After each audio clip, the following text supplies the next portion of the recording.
Herkese merhaba arkadaşlar, kanalıma hoş geldiniz. Yeni bir video ile karşınızdayım.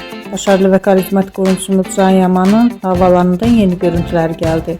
Ben de bu görüntüleri sizler için YouTube kanalımda video halinde sunuyorum. Umarım beğenirsiniz. Arkadaşlar, videomu beğendiyseniz kanalımı izlemeyi ve bildirim tonuna basmayı unutmayın. Şimdilik benden bu kadar olsun. Yeni videomuzda görüşmek üzere. Hoşça kalın.